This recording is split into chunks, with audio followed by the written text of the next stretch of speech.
무엇을 기대하든 그 이상의 유익함을 드리겠습니다. 안녕하십니까. 대박플러스 시즌2의 강동석입니다.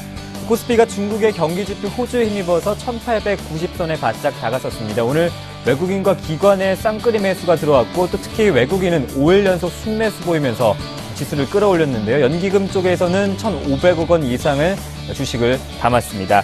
오늘도 주식의 기초부터 수익을 극대화할 수 있는 방법을까지 알려드리겠습니다. 대박플러스 시즌2와 함께 하실 텐데 오늘 함께 해주실 멘토분 소개해드리겠습니다. 샘플러스 김용준 멘토와 함께 하겠습니다. 안녕하십니까? 네, 안녕하세요. 네, 오랜만에 뵙는데 잘 지내셨죠? 네, 잘 지냈습니다. 네, 오랜만에 반갑게 김용준 멘토 뵀는데요. 먼저 대박플러스 시즌2 참여하실 수 있는 방법부터 소개해드리겠습니다. 무료 문자 열려 있습니다.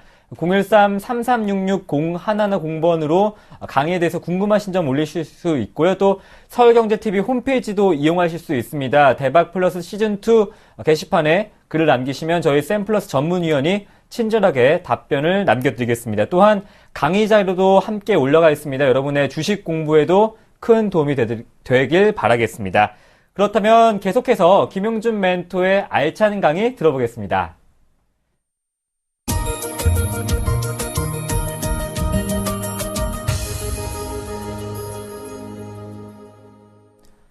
네, 오늘 오전 장에서 중국발 모멘텀으로 큰 호조를 보이면서 외국인도 계속해서 순매수 기조를 유지하고 있었는데 오늘 장 어떻게 보셨습니까? 예, 항상 보니까 이제 어떤 지수가 올라가야 될 때 항상 어떤 그 상황들이 전개되면서 그런 것들이 이제 우호적으로 작용하는 것들이 좀 굉장히 긍정적이라고 판단되고요. 네.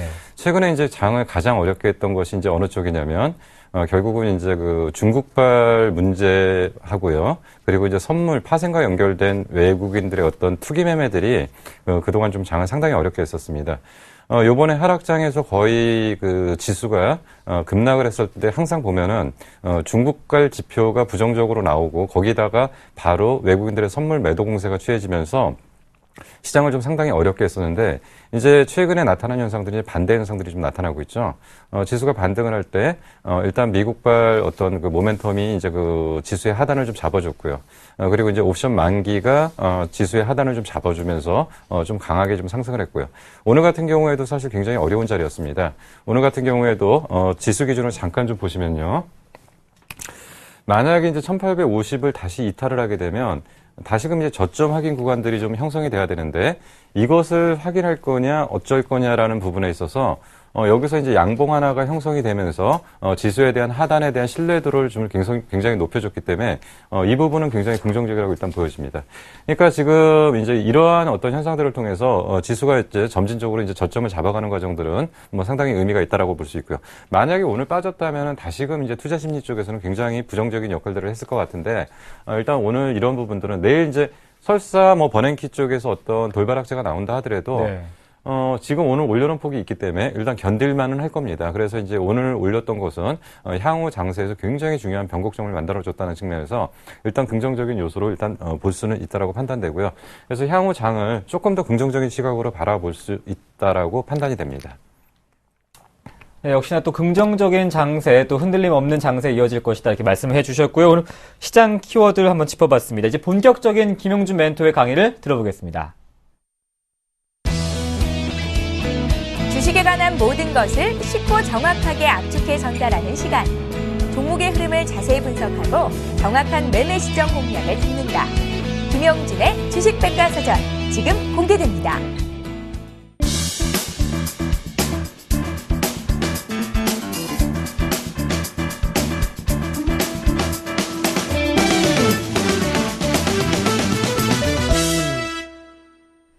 네, 먼저 지난 시간 강의 잠깐 복습해보고요. 오늘 강의 또 본격적으로 들어볼 텐데 오늘 조선주에 대해서 준비하셨다고 합니다. 이번 조선주 실적 괜찮을까요?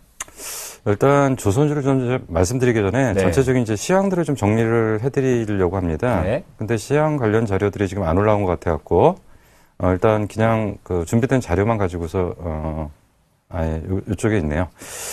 지금 일단 지난주 시장이 전체적인 흐름들을 좀 먼저 얘기를 좀 해야 될 겁니다. 네. 지난주 시장이 사실은 이제 불과 이제 투자 심리가 회복된 게 이제 불과 며칠 안 됐죠. 지난주 목요일 날 선물 옵션 만기 그리고 금요일 날 그 만기를 추스리는 과정들, 그리고 월요일 날, 화요일 날 종목별 어떤 변화들이 좀 생겼고요. 그리고 그나마 오늘 같은 경우에는 대형주 쪽에서 다시 반등이 생기면서 전체적으로 이제 투자 심리는 좀 개선되고 있습니다. 근데 지난주 시장을 가장 지배했던 이제 혼조 지표들이 굉장히 많았죠. 환율입니다. 환율이 사실은 좀 굉장히 위험한 수위까지 갔었죠. 그러니까 요번에 이제 환율이 다시 1150원대를 근접하면서 결국은 강달러 현상이 계속적으로 반복해서 나타나면서 우리가 제일 걱정했던 게 탈외국인 자금이 아니냐. 탈외국인 자금이라는 것은 결국 뭐냐면 달러 강세가 지속적으로 나타나고 있고요. 채권 금리가 미국 채권 금리가 올라가게 되면 결국 글로벌 유동성 쪽에서는 선진 시장 선호 현상들이 나타날 수밖에 없습니다. 그래서 환율이라는 거, 그러니까 결국 이제 맞물리는 게 이제 채권 금리인데요. 채권 금리가 올라가는 것은 앞으로 이제 점진적으로 상승하는 쪽으로 봐야 될 거고요. 채권 금리는 결국 채권 금리가 올라간다는 것은 채권 가격이 하락한다는 거기 때문에 채권 투자자들은 손실을 줄이기 위해서 결국은 채권 매도가 나갈 수밖에 없는 거죠. 그래서 채권 매도가 나간다는 것은 결국 이제 금융시장 전체에 이제 혼란을 줬었던 거고요. 채권 금리가 버냉키 말 한마디에 따라서 금리가 미국 장기채 금리 거의 10년물짜리가 하루에 0.5 정도 bp 정도로 막 왔다 갔다 해버리니까 시장은 좀 상당히 좀 어려웠던 국면이고요. 이러한 것들은 전체적으로 향후 외국인들의 어떤 자금이나 수급 구조를 이해하는 데 중요한 지표가 됐었던 거고, 이제 환율이라는 부분입니다. 환율이라는 부분은 당장 외국인들의 돈의 움직임이 직접적으로 보이는 거죠. 오늘 달러를 파느냐 사느냐가 바로바로 나타나는 게 이제 환율 시장인데, 이러한 부분들이 전체적으로 시장들을 좀 혼란시켰던 부분들이었고요. 그리고 또 더더군다나 이 중국발 악재, 앞부분에 잠깐 설명드린 것처럼 중국의 그 그림자 금융이라든지 기타 여러 가지 문제들, 그러니까 이런 부분들이 해결되진 않았지만 일단 수면 아래로 좀 가라앉았던 부분들에서 이게 만약에 다시금 전면 부상했었으면은 국내 주식시장도 상당히 어려운 국면이었는데, 일단 지난주에 굉장히 혼조 지표들이 많았었습니다. 그리고 이제 삼성전자의 문제, 삼성전자의 어떤 그 이익의 연속성, 그러니까 2분기나 3분기까지는 괜찮다 이거죠. 근데 4분기도 현재의 상태를 유지할 수 있느냐, 이것이 이제 가장 지금 논쟁거리입니다. 그래서 3분기 실적까지는 인정한다 이거죠. 3분기 실적까지는, 그러니까 2분기 실적도 사상 최고치가 나왔지만 3분기 실적도 나쁘진 않을 것 같다. 근데 과연 4분기, 내년 1, 4분기 이런 쪽에서 과연 이러한 어떤 숫자들을 유지할 수 있느냐, 애플과 같은 현상이 벌어지는 게 아니냐라는 우려들이 있었던 부분에서 굉장히 좀 위험했던데, 결국 이제 그때도 말씀드렸지만 삼성전자 기준으로는 무조건 120만 원 하단, 그리고 지금 이제 삼성전자가 올라오니까 또 앞으로 또 150만 원 넘어간다, 200만 원 넘어간다, 이런 얘기들이 자꾸 또 나오는데요. 결국 삼성전자는 지금 무조건 박스권으로 보시는 게 맞습니다. 140만 원 상단, 120만 원 하단. 그래서 지난 시간에 말씀드렸던 게 120만 원이 안 깨지기 때문에 종합주가에서 1,800은 무너지지 않을 것 같습니다라고 말씀드렸던 것이 이러한 얘기들이 있고요. 그리고 또 시장을 괴롭혔던 게 이제 선물이었습니다. 선물 시장이 굉장히 시장을 많이 괴롭혔던 부분이죠. 이러한 사항들을 묶어서 결국 결과치로 내보냈던 게 결국 선물 시장에서의 어떤 투기적 매매들. 계속 보니까 정상적인 매매는 아니에요. 정상적인 매매는 아닌데 시장을 억누르는. 근데 억누르는 힘이 돈의 힘으로 엄청나게 눌러버리기 때문에 결국은 시장은 그런가 보다 하고 따라갈 수밖에 없었던 상황들. 거기다 가뜩이나 투자 심리가 위축된 상태에서 버냉키발 불확실성이 남아있는 상태에서 기관 투자자들은 적극적인 방어를 못했던 상황들이신 거죠. 이러한 상황들이 복합적으로 작용되면서 전체적으로 시장은 굉장히 혼란스러웠던 상황이었습니다. 근데 결정적으로 변곡점이 어디서 나왔냐? 계속적으로 말씀드렸지만 결국 옵션 만기에서 변곡점이 나올 가능성이 굉장히 큽니다라고 말씀드렸던 거고요. 버냉키도 약간의 립 서비스를 했죠. 뭐라고 했냐면 현재의 구조를 그대로 유지하겠다. 그리고 실업률을 자기가 6.5%라고 얘기를 했는데 그거를 반드시 지킬 이유는 없고 여러 가지 경제 여건들을 봐가면서 자기가 조절을 하겠다. 그러면서 현 상태가 당분간 유지될 것 같은 어떤 그런 분위기를 좀 형성을 해줬던 것이 다음날 바로 국내 시장에서 옵션 만기로 이어졌던 거죠. 옵션 만기 때까지, 이전까지는 사실은 올라갈 수 있는 여건이 있었음에도 불구하고 자꾸 억눌렀기 때문에 주가가 못 갔다라면 버냉키의 한마디에 옵션 만기가 연결되면서 지금까지 못 올라왔던 것들이 한꺼번에 반영되면서 투자 심리를 급격하게 회복시켜 버렸던 거죠. 하루에 50포인트 정도 떴던 예는 그렇게 많지 않았는데 요번에 이제 옵션 쪽에서 그러면서 옵션 만기에서 급등 현상이 나타나면서 전체적으로 금융시장은 급격하게 지난주에 안정을 찾아가는 이런 흐름이었다는 겁니다.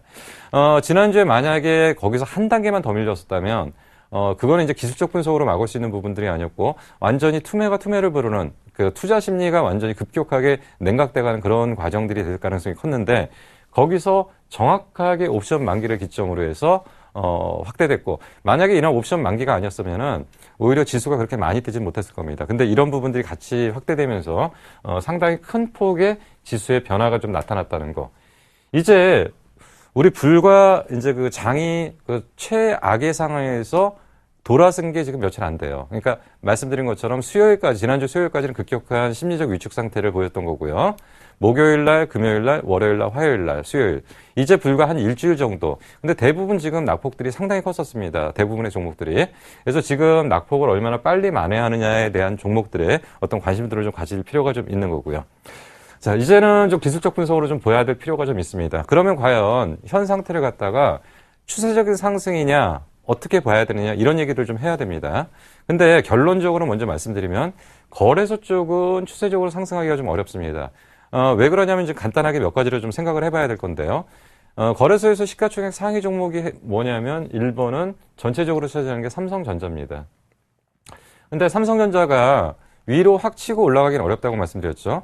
140만 원 상당. 그러면 오늘 기준으로 봤을 때 웬만큼 한 70% 정도는 왔다고 일단 보여지죠. 그럼 추가적인 상승 여력은 크지 않다라고 본다면 그러면 또 거꾸로 내린다고 하면 얼마나 내릴 거냐? 많이 내리진 않을 것 같죠. 요번에 그 저점 확인된 게 120만 원을 살짝 위쪽에서 아마 확인됐었을 겁니다. 잠깐 차트를 한번 보시면서 좀 설명을 드릴게요. 네. 그 부분은. 네. 삼성전자의 어떤 주가 움직임들을 이제 같이 봐야지 이제 지수의 상단이냐 하단이냐를 좀 얘기를 할 수 있는 부분이 좀 있는데, 예, 그 부분에서 삼성전자가 지금 과연 얼마의 밴드를 갖고 있냐. 예, 일단 이 부분을 좀 같이 좀 봐야 될 겁니다. 이제 오늘 기준으로 132만 원입니다. 132만 원이고 지금 요번에 찍은 저점이 정확하게 120만 9천 원 정도니까요.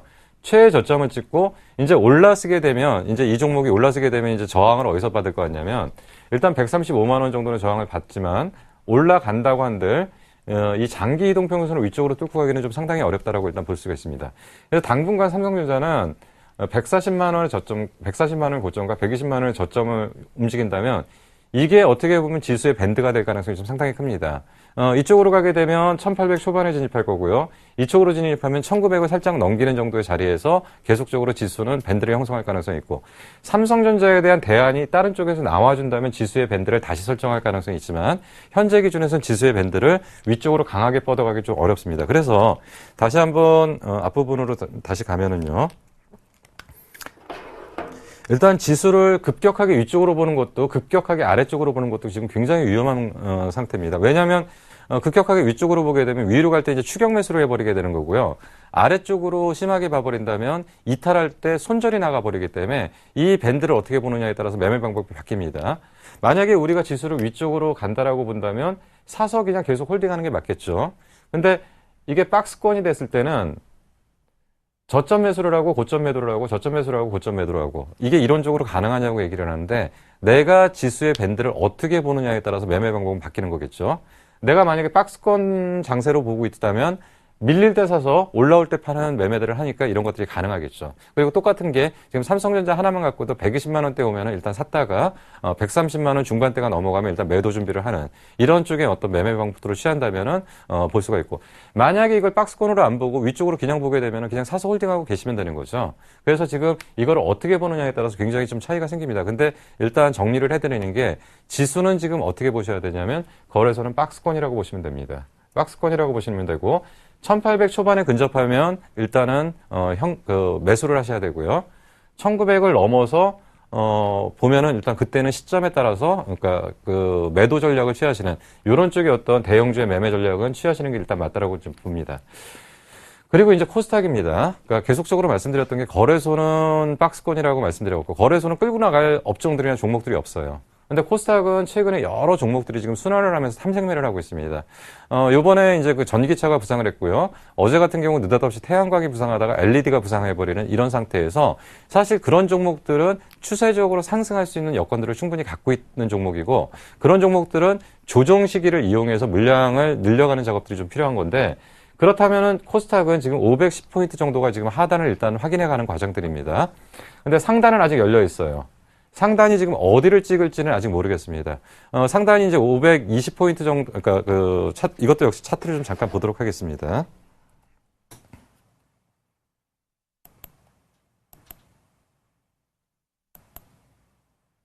네, 코스닥 차트를 같이 한번 보겠습니다. 네. 지금 이제 거래소하고는 좀 차이가 생기는 차트 모양들이 좀 나오고 있는데, 거래소 쪽은 어차피 이제 삼성전자의 주가 움직임에 따라서 거래소의 차트가 좀 결정이 된다면 코스닥은 어떤 한두 종목에 의해서 차트가 결정되진 않거든요. 근데 지금 보니까 거래소는 완만한 상승을 하지만 이제 코스닥은, 그러니까 거래소는 지금 이제 최근에 옆으로 횡보를 하다 오늘 하루 붙였지만 코스닥은 지금 계속적으로 지금 올라가고 있는 상황이고요.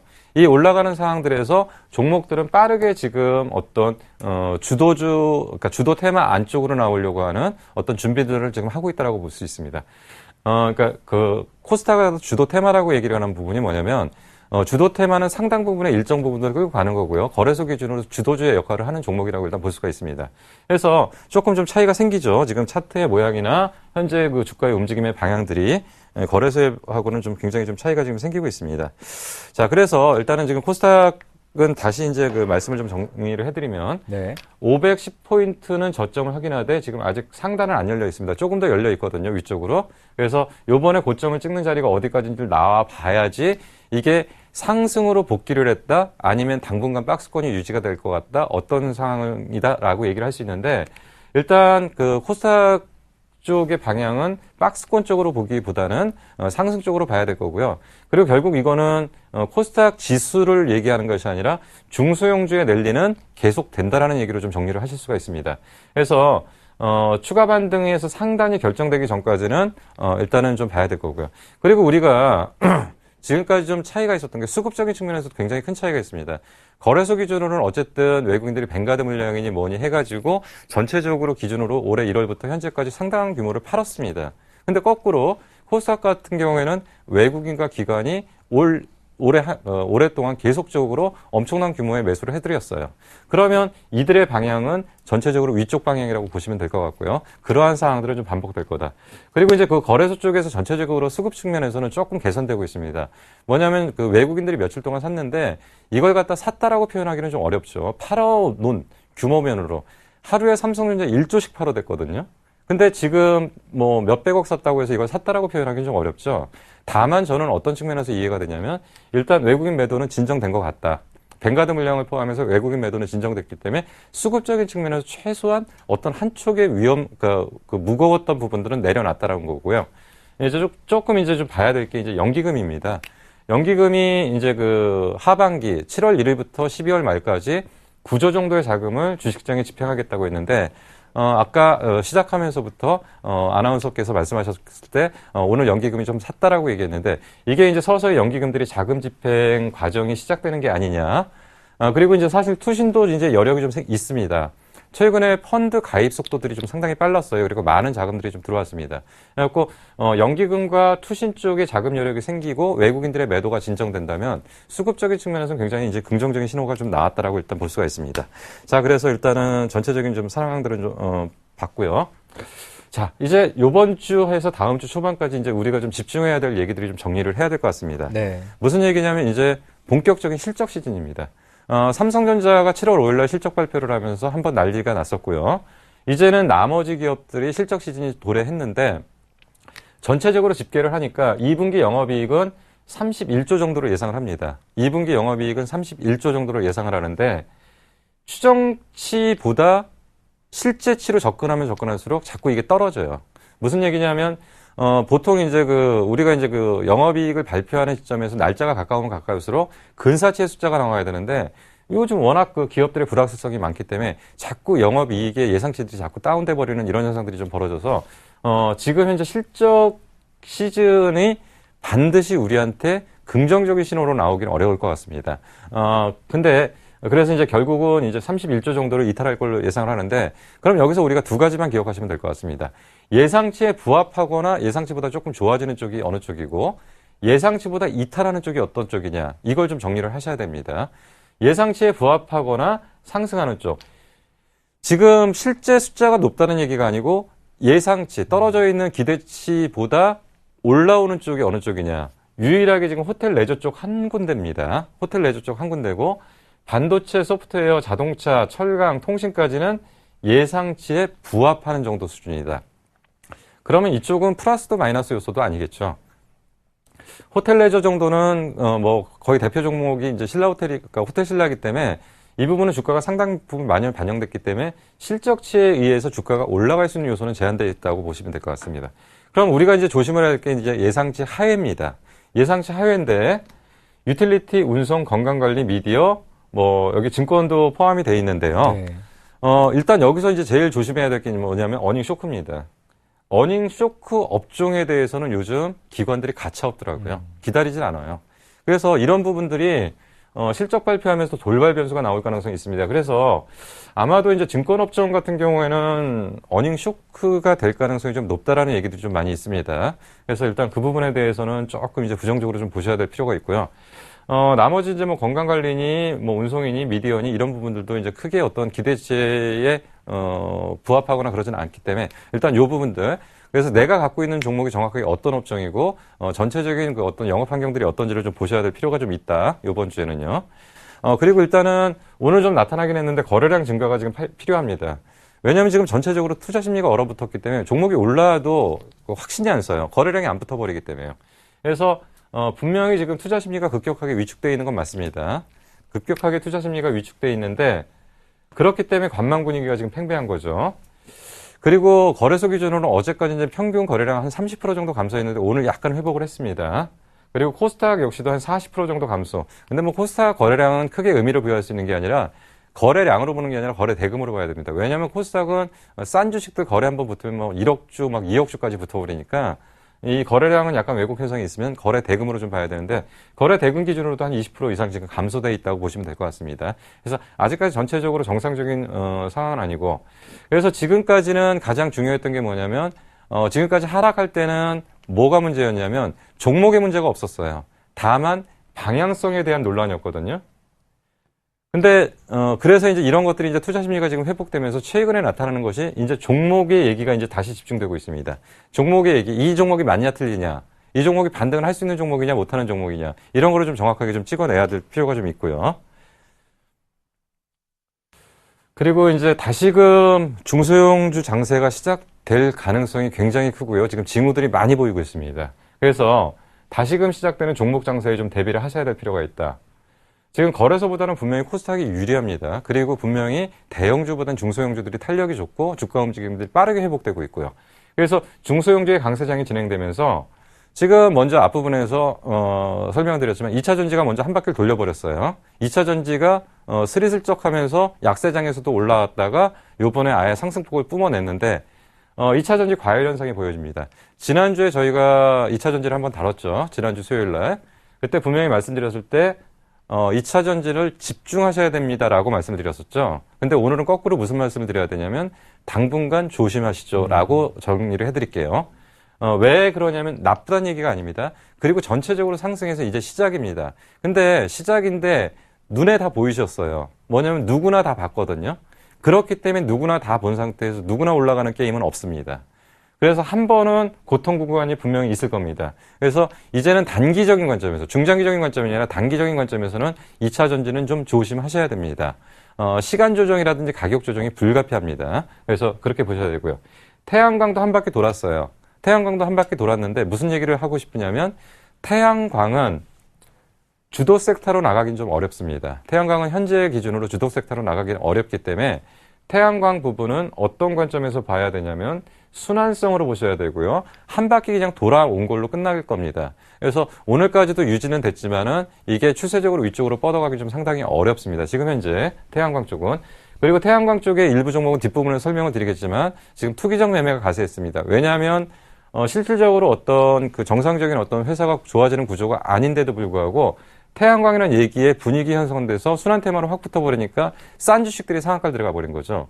사실 문제가 있는 종목들인데요. 대표적으로 오성, LST니 뭐 이런 종목들, 이런 것들이 지금 뭐 상장 폐지가 되네 어떤 해까지 얘기가 나왔던 종목들이 갑자기 느닷없이 태양광 얘기 나오니까 상한가로 치고 나왔거든요. 이런 부분들은 굉장히 조심하셔야 될 부분입니다. 태양광도 종목 압축이 좀 필요하고요. 선별이 좀 필요합니다. 그리고 LED도 순환 사이클이 이번에 한 바퀴 진행됐죠. 근데 LED도 분명히 좋긴 좋습니다. 그러니까 뭐 워낙 제가 강조드렸던 부분이니까요. 다만 지금 LED는 주가의 상당 부분을 이미 선반영했던 부분이 있기 때문에 이 부분이 더 치고 나가기 위해서는 뭔가 더 강력한 게 좀 필요할 것 같습니다. 그래서 이런 쪽에서 좀 전체적으로 장을 좀 정리하셔야 될 필요가 있지 않은가 생각이 들고, 이제부터는 향후 좀 기대되는 업종에 대한 부분들을 하나씩 분석해 들어가도록 하겠습니다. 네. 예, 먼저 첫 번째로 이제 조선주 쪽을 좀 말씀드릴 겁니다.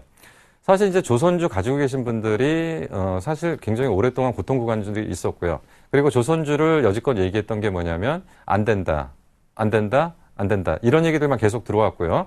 지금 바닥에서 약간 돌아와도 기술적 반등이겠지, 뭐 추가적인 상승에는 한계가 있겠지라고 얘기를 하시는데 우리 한번 좀 정확하게 좀 한번 하나씩 좀 따져 보시죠.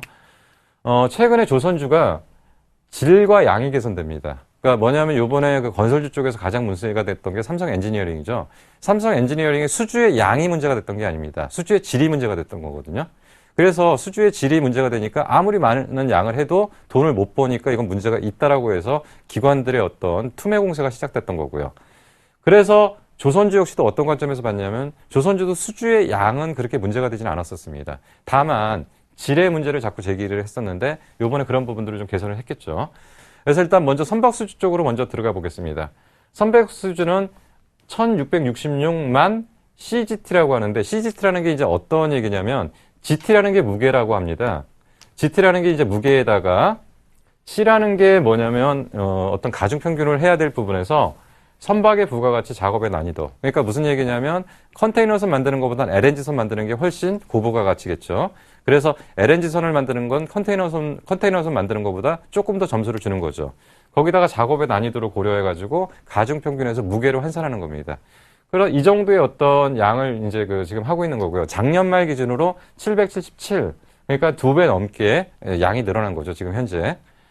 그리고 중국은 한 657. 그리고 일본은 214, 유럽은 84. 그러니까 거의 절대적으로 우리가 압도적으로 선박수주 쪽에서는 압도하고 있는 거죠. 거기다가 요번에 조선주에다 불을 한번 당긴 게 뭐냐면 대우조선의 노바텍입니다.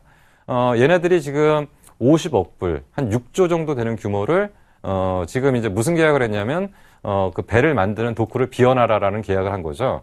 거의 이제 확정 계약이라고 거의 보고 있는데, 마지막으로 최종적인 의사결정이 나오기만 하면 얘네들이 올해 수주 목표에 한 80% 정도, 지금 얘네들이 130억 불 정도를 목표로 하고 있는데 올해 134억 불 정도를 목표로 하고 있는데, 이렇게 되면은 요거까지 확정되면 110억 불 정도 하는 거거든요, 상반기에. 그러니까 7월 초 정도니까. 거기다가 이제 하반기에 또 선박 수주가 집중적으로 몰려 있습니다. 그러니까 하반기에 수주들이 집중적으로 몰려 있는데, 이것까지 하면은 올해 100%는 아니고 훨씬 그 이상을 돌파할 것 같아요. 거기다가 삼성중공업에서 한마디 했죠. 뭐라고 했냐면 우리가 어디에 수주를 받을 수 있었던 게 있는데 그게 저가 수주라 우리 참여 안 했다. 우리 앞으로 절대로 저가 수주 안 한다. 수주의 질의 개선을 확실하게 얘기를 했습니다. 그러면서 수주의 양과 수주의 질이 본격적으로 지금 개선돼 가고 있고, 이에 따라서 이제 어떤 조선주에 대한 어떤 기대치들이 지금 조금씩 반영되고 있다고 볼 수 있습니다. 그리고 이제 앞으로 이제 우리가 이제 보통 조선업을 분석할 때 지금까지는 뭐를 주로 얘기를 했냐면 해양 플랜트 쪽을 얘기를 했어요. 해양 플랜트 쪽은 2011년도, 2012년도 굉장히 안정되고 증가되는 수주를 받아놨다는 거죠. 그리고 수주의 양이나 질도 괜찮았던 거고요. 근데 문제가 됐던 게 사실은 상성 부문입니다. 상성 부문에 수주가 못 따라오면서 조선주에 대한 전체적인 업황들이 안 좋았거든요. 근데 에코십이라는 이제 단어들을 기억하셔야 될 것 같습니다. 이게 무슨 얘기냐면 이제 친환경 선박 쪽으로 지금 가는 건데요. 뒷부분에 잠깐 이 부분이 있을 겁니다. 이제 유럽의 어떤 기준들이 있어요. 유럽의 어떤 탄소 배출량의 기준이 있습니다. 선박도. 자동차도 지금 문제가 되는 게 이제 탄소 배출량 때문에 전기차로 가려고 하는 것처럼 배도 이제 탄소 배출량을 규제를 하겠다는 겁니다. 그래서 이것 때문에 지금 기존에 노후화된 그 배를 그대로 갖고 있으면 굉장히 문제가 된다. 한 10년, 15년씩 갖고 있는 배를 빨리 버리고 새로운 배를 만드는 게 훨씬 비용이 싸다. 그래서 지금 에코십 발주라고 해갖고 스코피오 탱커스에서 52척 발주 나온 것 중에서 현대 미포조선이 40척을 발주를 받은 것 같습니다. 그러니까 엄청난 양을 받은 거죠. 그리고 지금 이제 오히려 선박 발주를 낸 스콜피오 탱커스는 주가가 선박 발주를 내면 낼수록 주가가 올라가 버려요. 그게 이제 결국은 얘네들이 이쪽 시장을 장악할 수 있고 앞으로는 스콜피오 탱커스를 중심으로 이러한 어떤 운반들이 이루어질 가능성이 있고 얘네들이 선점한다. 왜냐하면 배 만드는 게 발주 나온다고 해서 바로 내일 배를 줄 수 있는 건 아니거든요. 그러니까 먼저 이런 친환경 선박을 많이 갖고 있으면 그만큼 얘네들이 물량을 선점해서 갈 수 있기 때문에 얘네들의 주가는 그래서 계속 올라가는 거고 오히려 지금 비용을 지불하는데도 불구하고 주가가 올라가고 있다는 것은 결국 이쪽이 지금 갈 수밖에 없는 어떤 환경들이 지금 조성이 돼가고 있다라고 일단 볼 수가 있는 거죠. 자, 그리고 이제 조선주의 전반적인 환경 변화들이 좀 나타나고 있습니다. 그동안 참 말도 많았고 탈도 많았던 한진중공업이 드디어 2009년도 이후로 최초로 선박 수주를 4척을 받았어요. 물론 이제 현대상선에서 받았는데 이러면서 한진중공업의 어떤 주가 반영들이 좀 나타나고 있고요. 그리고 현대 미포조선은 아까 말씀드린 에코십 기준의 어떤 성장 모멘텀을 가지고 있다. 사실 요번에 현대 미포조선이 왜 올라왔는지를 알고 있었던 사람들은 그렇게 많지 않거든요. 상당히 급격하게 갑자기 올라와 버렸어요. 차트를 한번 보면서 그 부분을 잠깐 좀 다시 한번 얘기를 하겠습니다. 결국 이제 주가의 움직임을 직접 눈으로 봐야지 그랬었구나라는 얘기를 좀 할 수 있으니까요. 그래서 잠깐 이제 차트를 좀 띄우는 과정입니다.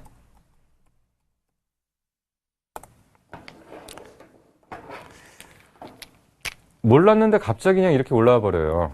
이제 10만 원 초반에서부터 한 14만 5천 원까지니까 단기적으로 한 45%에서 거의 50% 가까이 이제 상승을 해버리는 거죠. 근데 여기까지 올라올 때 왜 올라왔는지 몰랐어요.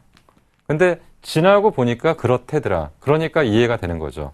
왜냐하면 얘네들이 그 물량을 이제 40척이나 이제 발주를 받았으니까요. 자, 그래서 일단 현대 미포조선하고 한진중공업 같은 경우는 이 새로운 어떤 변화의 모멘텀들을 좀 찾고 있습니다. 자, 조선주는 우리가 보통 이렇게 얘기를 합니다. 조선주의 주가는 뭐에 의해서 결정되냐? 수주량, 선가, 수주 잔량, 그리고 실적. 근데 수주는 뭐냐면 선행지표입니다. 왜냐하면 요번에 이제 그 똑같은 얘기가 대우조선해양 같은 경우도 50억 불 수주를 받았다. 선행지표죠.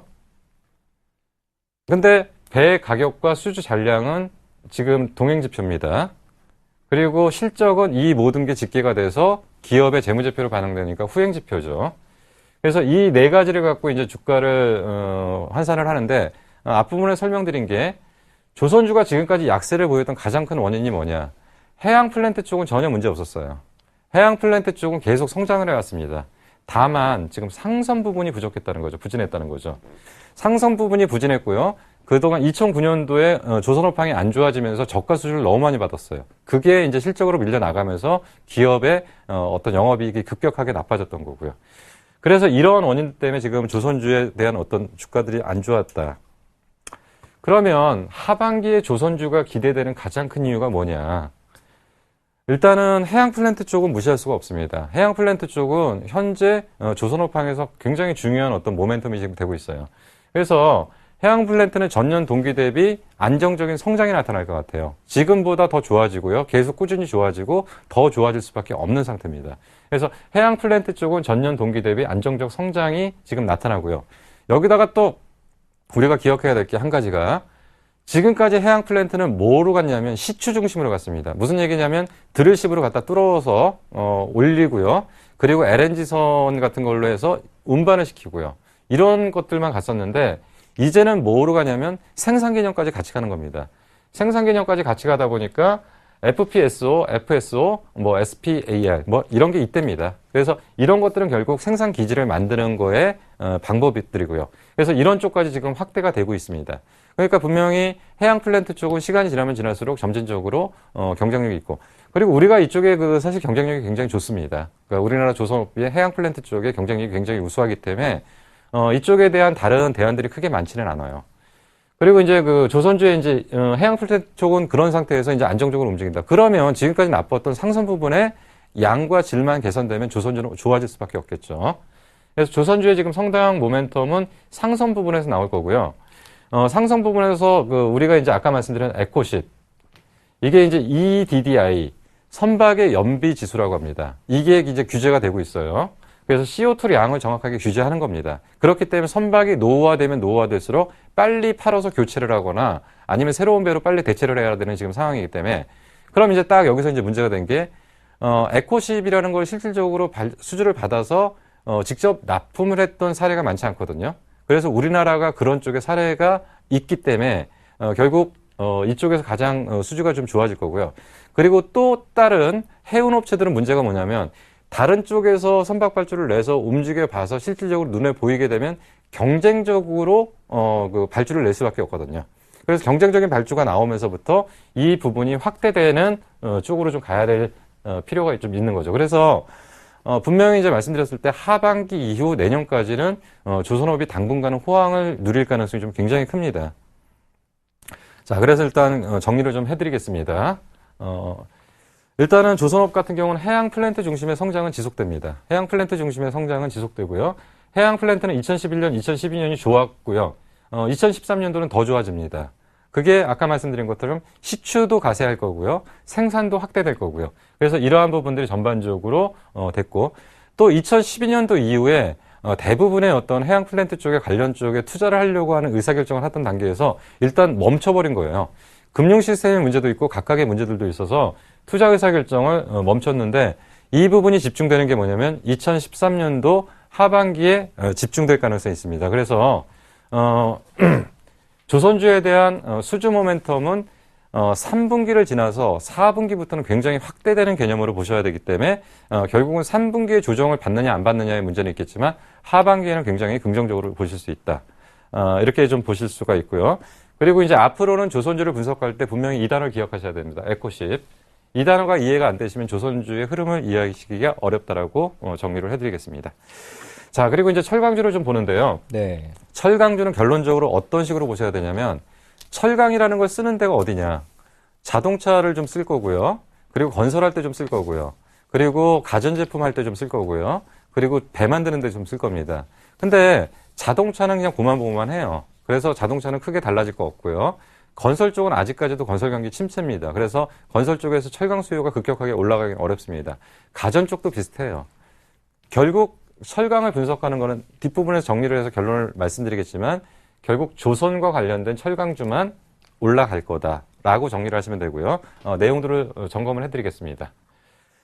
자, 2분기 실적은 굉장히 안 좋을 것 같아요. 철강주 자체가. 포스콘이 현대제철이 동국제가 이게 이제 어떤 철강주를 대표하는 우리나라 종목들이죠. 2분기 영업이익은 전년 동기 대비 35% 이상 감소할 것 같습니다. 전년 동기라는 건 전분기가 아니라 전년 동기. 그러니까 2분기죠. 작년 2012년도 2분기 기준이겠죠. 그래서 2012년도 2분기 기준으로 35% 정도 감소할 것 같고요. 그나마 포항제철 같은 경우는 어느 정도 방어가 됐는데 동국제강과 현대제철은 더욱더 안 좋을 것 같습니다. 그래서 2분기 실적 발표까지는 주가가 어떻게 움직일지는 좀 예상하기가 좀 힘들어요. 그러면 작년에 그러니까 실적이 안 좋아진 진짜 원인이 뭐냐 좀 봐야 되겠죠. 중국의 공급 과잉입니다. 결국 중국의 공급 과잉이고, 중국은 계속적으로 어마어마한 양의 공급 과잉을 시키고 있고요. 사실 원가가 상승했습니다. 원가가 상승한 게 두 가지죠. 첫 번째는 철광석 가격이 올라간 거죠. 근데 지금 2분기에 들어가는 대부분의 원재료는 예전에 비쌀 때 사놓은 철광석 원료가 지금 원가에 반영되고 있기 때문에 실적이 부정적이었고, 그리고 최근에 이제 전기료가 계속 많이 올라갔어요. 근데 철강주 쪽은 전력 부분을 무시할 수가 없고, 이 부분의 비용 증가 부분은 분명히 있었습니다. 거기다가 더더군다나 문제가 됐던 게 공급 과잉이 되니까 팔아야 되니까 할 수 없이 5월, 6월에 제품 가격을 인하를 했어요. 실적, 원가는 올라갔는데 제품 가격은 떨어지니까 더 안 좋아졌겠죠. 그래서 2, 4분기가 거의 철강 기준으로는 최악의 국면을 맞았다라고 일단 볼 수가 있고요. 그런 것들이 이제 주가로도 어느 정도 반영이 됐었죠. 자, 근데 이제 뭐가 좀 변화가 좀 생겼습니다. 뭐가 변화가 생겼냐면 후판 중심. 후판이라는 거는 일반형 후판과 선박용 후판 두 가지가 있는데 일단 쉽게 보면은 후판은 배 만드는 데 쓴다고 보시면 뭐 크게 무리는 없습니다. 조금 정확하게 얘기하면 좀 다른데요. 일단 배 만드는 데 쓴다고 보시면 되고요. 아까 말씀드린 게 이제 건설 경기 둔화는 뭐 기타 등등 이래서 근데 지금 조선은 해양 플랜트 중심의 성장 확인과 에코십에 대한 지금 수요들이 지금 나타나고 있으면서 어떤 그 후판 중심의 어떤 수요들이 지금 개선되고 있다라고 좀 볼 수가 있습니다. 자, 이게 도표가 좀 하나 나올 것 같은데요. 자, 이 도표를 한번 보시자고요. 지금 이게 이제 후판 생산량입니다. 후판 생산량에서는 조선과 관련된 쪽은 거의 동국제강이라고 보시면 되고요. 포스코는 전체적인 포트폴리오가 돼 있기 때문에 후판에 대한 비중도 상당히 의미가 있습니다. 근데 계속적으로 하락을 했죠. 포스코가 계속적으로 하락을 하다가 작년도 4, 4분기에 약간 멈추는 듯 하다가 다시 횡보를 하면서 또 꺾였죠. 140까지. 그러다가 2분기 되면서부터 지금 틀어서 올라오기 시작한 거예요. 이제 처음 올라오기 시작한 겁니다. 후판이. 그리고 이제 동국제강 같은 경우에도 1분기를 최저점으로 이제 돌아 나오기 시작합니다. 그래서 후판 생산량이 증가를 했습니다. 후판 생산량이 증가를 했으면 결국은 뭐로 확인해야 되냐면 생산량만 증가해서는 안 되고 실질적으로 출하량이 증가하는 모습을 확인해 줘야 되겠죠. 그래서 후판 출하량 증가세를 나타내는 도표입니다. 이 밑에 파란 부분은 수출이고요. 위에 부분은 내수고요. 위쪽 부분은 전체적인 판매량입니다. 수출 쪽은 지금 변동이 없어요. 근데 지금 내수 쪽은 지금 올라오고 있고요. 그리고 전체적인 출하량은 증가하고 있습니다. 자, 결국 이 부분을 간략하게 좀 정리를 하겠습니다. 후판이 지금 수급 개선이 나타나고 있는 거는 간략하게 요약해서 말씀드리면 이 부분입니다. 중국산 후판을 여지껏 조선업이 썼었어요. 왜 썼냐면 가격이 싸니까요. 많이 차이가 나거든요. 우리나라 후판 가격하고. 근데 써보니까 질이 떨어져요. 질이 떨어지니까 결국은 국내 조선업체가 다시 국내 후판으로 지금 돌리고 있습니다. 그래서 국내 생산량이 좀 줄어들고 있고요. 그래서 이러한 지금 변화들이 지금 나타나고 있기 때문에 후판 쪽의 어떤 변화들은 철강 쪽에서 나타나고 있다. 자, 그래서 철강 쪽의 결론들을 좀 내드리겠습니다. 철강주는 다른 쪽을 보시면 안 됩니다. 지금 후판 쪽만 보셔야 됩니다. 후판 쪽만 현재 개선 중이고요. 자동차 가전은 평년 수준, 그리고 건설은 침체. 아까 말씀드린 조선 쪽과 관련된 후판만 지금 시황 개선 중이고요. 2분기 실적은 부정적이기 때문에 요거 끝나고 나면은 변화가 좀 생길 가능성이 좀 상당히 크다. 이렇게 보시면 정리가 될 거고요. 그래서 결국 후판 쪽에서 최선호주는 결국은 아까 말씀드린 게 조선 쪽과 가장 밀접한 쪽이기 때문에 결국은 동국제강일 수밖에 없습니다. 그래서 동국제강이 최근에 주가가 견조한 모습을 보이는 이유가 이러한 부분들이 어느 정도 지금 반영돼 가고 있다라고 정리를 할 수가 있습니다. 태양광 쪽은 간략하게 좀 정리를 하겠습니다. 시간 관계상 한 3분 내로 정리를 하겠습니다. 태양광이 중국 관련해서 태양광 지금 모멘텀이 나왔다고 하고 무슨 얘기를 하냐면 중국이 3년간 10기가와트를 확대하겠다. 이게 엄청난 양입니다. 어느 정도냐면 현재 중국이 지금까지 투자한 게 8.3기가와트예요. 근데 매년 10기가와트를 투입하겠다는 건 여지껏 투자했던 것보다 더 많이 1년 동안 쏟아붓겠다는 얘기죠. 그러니까 엄청난 양을 지금 하겠다는 얘기입니다. 근데 8.3기가와트면 세계 3위예요. 세계 3위 정도의 규모인데 지금 세계 1위가 독일인데 32.4기가와트. 그러니까 이 기준으로 가게 되면 지금 현재는 태양광 쪽에서 중국은 투자 규모를 독일은 축소하는 단계고요. 중국은 늘려가는 단계이니까 3년 후에는 중국이 1위 업체가 되는 겁니다. 규모 면에서. 그리고 이탈리아가 16.3기가와트. 뭐 이게 어느 정도냐면 우리나라에서 이제 현대중공업이 태양광을 투자한다고 하는데 사실 600메가와트밖에 안 됩니다. 600메가와트밖에 안 되기 때문에 사실 규모 면에서는 굉장히 비교도 안 되는 정도인데 어마어마하게 쏟아붓겠다는 얘기입니다. 근데 자, 이걸 갖고 국내 기업체들이 바로 수익으로 연결될 수 있느냐, 이게 문제인 거죠.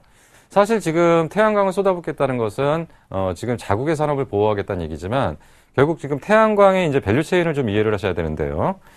이거는 제가 이제 몇 번 보여드린 자료라 이해를 하실 건데요. 일단 실리콘 인곳 웨이퍼 셀 모듈 어레이. 이게 무슨 얘기냐면, 이제 폴리실리콘이죠. OCI요. 실리콘 소재 쪽을 만들어서, 우리가 반도체를 만들 때 인곳 나오는 게 원통형 기둥, 그걸 얇게 잘라놓은 게 웨이퍼. 그걸 갖다가, 셀로 만들어서, 모듈화하고 어레이하고, 그러니까 칩을 만들어서 이걸 연결을 해갖고, 하나의 판으로 만들어서, 우리가 나중에 보면 이제 태양광 판이 이렇게 나오는 게, 이게 이제 이런 것들을 묶어놓은 거라고 일단 보실 수 있습니다. 그러면 지금까지는 어떤 단계였냐면 이 라인을 구축해가는 단계였다고 보시면 됩니다. 이 라인을 구축해가는 관계에서 인곳 웨이퍼 업체들은 그래도 좀 컸던데 셀 모듈 어레이 쪽은 굉장히 열악한 환경에서 다 죽어나갔어요. 치킨 게임에서. 그래서 상당 부분이 지금 도태되어 있는 상황이었는데 결국 이러한 부분들이 지금 해소가 되면서 이게 구축됐다면 이제 전체적으로 발전 쪽으로 가는 거거든요. 그래서 발전 장비하고 발전 회사 발전 장비 쪽 그리고 발전소 이쪽 개념으로 가기 때문에 당장 우리나라가 지금 그 결정적인 영향력이 있다라고 좀 보실 수는 없고요. 그리고 현재 태양광에서 고민해야 될 부분은 이 부분입니다.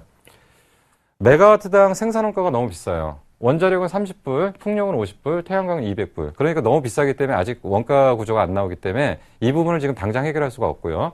그리고 계속 얘기하는 게 그레드 패러티. 그러니까 화석 연료 발전 단가와 태양광 발전 단가가 맞아서 태양광 발전이 경쟁력이 있을 때 이때 집중화 되는 겁니다. 그래서 지금 오히려 독일이나 유럽 같은 데는 지금 어느 쪽에다 투자를 하느냐면 태양광의 라인업은 구축이 끝났기 때문에 그 다음에 뭐냐면 인프라 구축 쪽에서 ESS, 그러니까 2차 전지 배터리로 ESS 쪽을 강화한다거나 이래서 전체를 구축을 해놓고 거기다가 이제 그 다음에 돈을 쏟아보면 단가가 떨어지는데 지금 단계에서 단가가 안 떨어져요. 아무리 쏟아봐야. 그래서 지금 현재 우리나라는 아직 지금 방향이 이쪽이 아니기 때문에 지금 태양광이 바로 어떤 실적으로 연결되거나 긍정적인 모멘텀이 나오기 어렵기 때문에 결국은 이러한 부분들이 시간이 좀 필요하다는 측면에서 태양광은 이번에 단순 순환 테마일 가능성이 상당히 크고 이것이 보다 뭔가 강력한 조치들이 나왔을 때 어떤 그 추세 상승으로 갈 수 있는 예전과 같은 여건들이 나올 거다. 그렇기 때문에 아직은 태양광은 조금 빠르다. 그리고 조선 철강 쪽은 하반기를 좀 기대하자. 그리고 전체적인 장에 대해서는 중소형주 장세 도래를 예상을 하셔야 된다. 이런 식으로 정리를 해드리겠습니다. 네, 오늘은 김용준 멘토와 함께 조선, 철강, 또 태양광 업황에 대해서 한번 배워봤습니다. 오늘 대박플러스 시즌2 수요일 코너 함께 해주신 김용준 멘토였습니다. 고맙습니다. 네, 감사합니다.